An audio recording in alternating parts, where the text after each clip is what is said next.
Well, folks, it's been a long journey, but here we are at part 10, the final closeout of our Player's Handbook review. And guess what? There's still like 4 more books to go. What? Yeah, that's how it is. I need a nap. Yeah, we're going to take a break Alright. after this. So, the last little bit in the book after the spells, there are a couple of appendices that have useful stuff. And then we're just going to kind of give you a final closeout here. So, the first thing up is conditions. Different things. Blinded, charred, frightened, deafened. I'm not going to tell you what they all are. They can have really huge impacts on your combat, or surprisingly little. One of the things that I was kind of surprised about is blinded creatures. Their attack rolls have attack rolls against them have advantage, and their attack rolls have disadvantage. So if you can't see, you can still shoot a bow at someone, and you're only at disadvantage, which can be huge. yes. But it can not be. If you roll a 16 and an 18, you still got a 16 at shooting someone you can't even see. True. So that's cool. We talked about exhaustion in the second video. Yeah. And you got an exhaustion table back here. There are 6 levels of exhaustion. 1, disadvantage on ability checks. 2, speed halves. 3, disadvantage on attack rolls and saving throws. 4, hit point maximum halved. 5, speed reduced to 0. 6, death.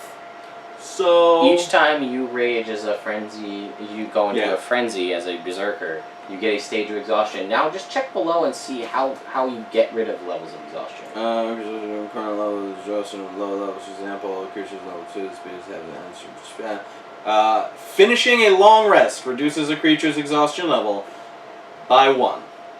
Provided the creature has also ingested some food and drink. So you could, with 2 rages a day at the start, get to 2 levels of exhaustion if you raged twice. If you got into 2 combats and chose to frenzy for your extra attacks, you would gain 2 levels of exhaustion, and you could only gain 1 back at night. I mean, there's nothing stopping you from going into a rage and not a frenzy, but like this is your defining thing of your character class. That's what you do. Yeah. So what's up after conditions? Gods of the multiverse. Not a lot of information. Pretty much it's tables. Yeah. Not even, yeah. It does have some cool ideas. It has suggested domains and holy symbols for all these suggested alignments for the gods. But one of the things that I liked is they threw in like gods that don't exist in that exist in different Pantheons. There we go. So like Thor's in here. Yeah, there's a Norse mythology, Greek mythology. Because if you look back when they talk about all the different classes, you know, like when they talk about clerics and paladins, they're like, you might be a paladin of Thor, or a paladin, or a cleric of Zeus, or whatever. So you don't necessarily have to live in the D&D Faerunian pantheon of gods.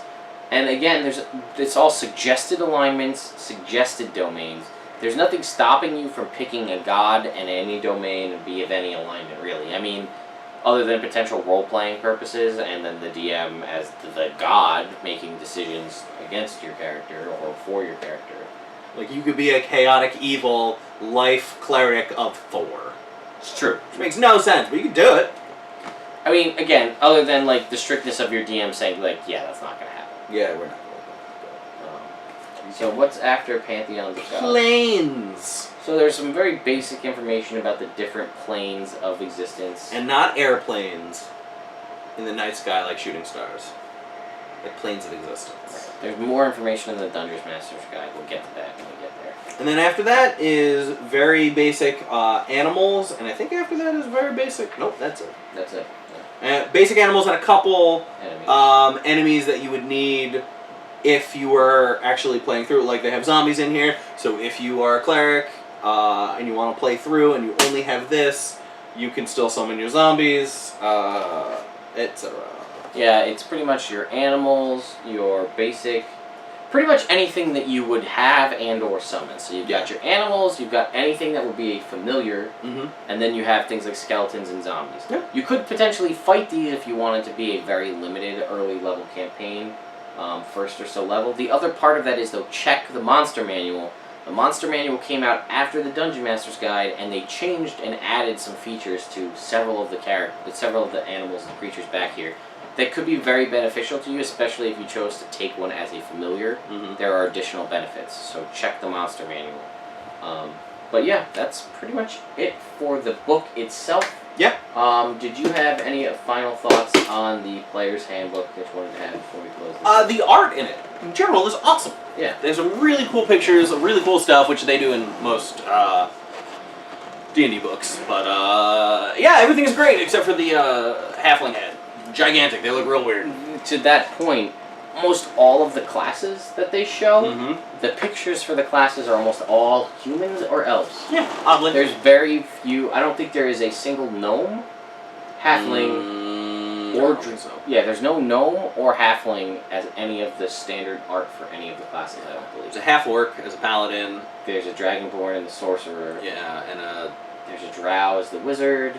A couple of elves, possibly a half elf, and I think a dwarf cleric. And one of the barbarian images, I think, is a dwarf.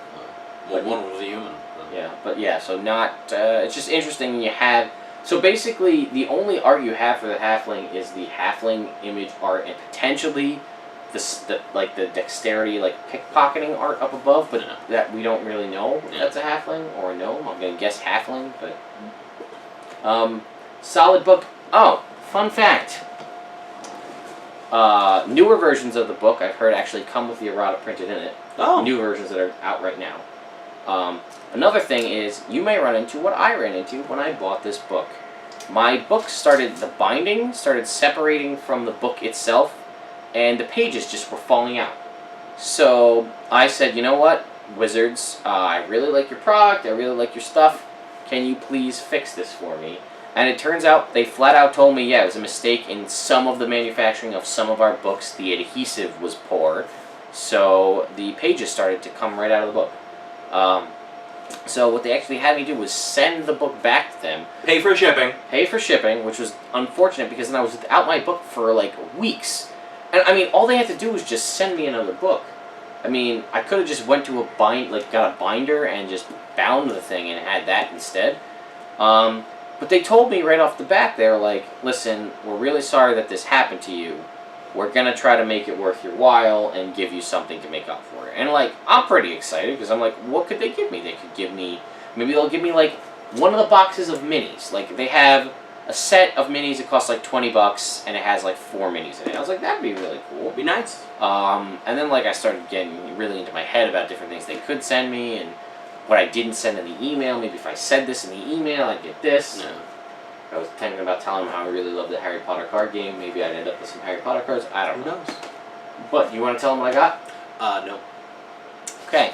They gave me $5 digital download cash to their drive-through RPG D&D Classics website. Which, if you don't know, is all previous editions, 1st through 4th. They have all the previous pre-written campaigns available there for you to download. And they cost them, varying dollar amounts, but $5 might get you one.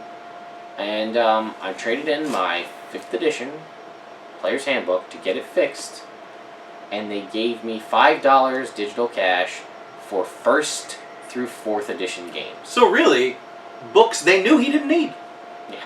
And $5 barely covered shipping. Yes.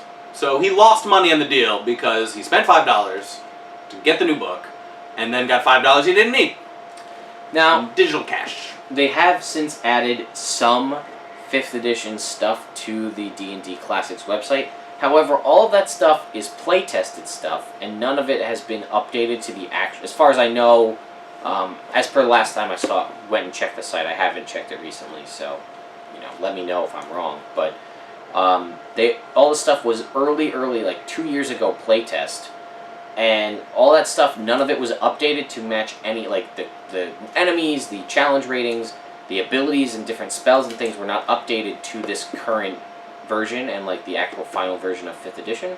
So, like, if you were to buy those and then try to play them, you'd have to do all the legwork yourself and rewrite everything to match the way the final version of everything actually is. So, just be mindful of that. Also, something I have noticed just in using it, I don't know if you've seen it in your copy, random pages, sometimes places seem to smudge.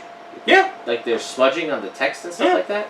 So I don't know what that's about, but just keep an eye out for that. But I gotta tell you, this new version has stood the test of time. The binding works perfectly fine. So it's up to you if you want to do that. Also, book retails for $49.95. Buy it off Amazon. You can get it for like $35, and if you have Prime, you get it in 2 days. Or if you have a local game shop, really you should support your local game shop. Go check that out. So, D&D 5th Edition Player's Handbook. 10-part review. Pow. I don't think I'm going to do finger guns after this.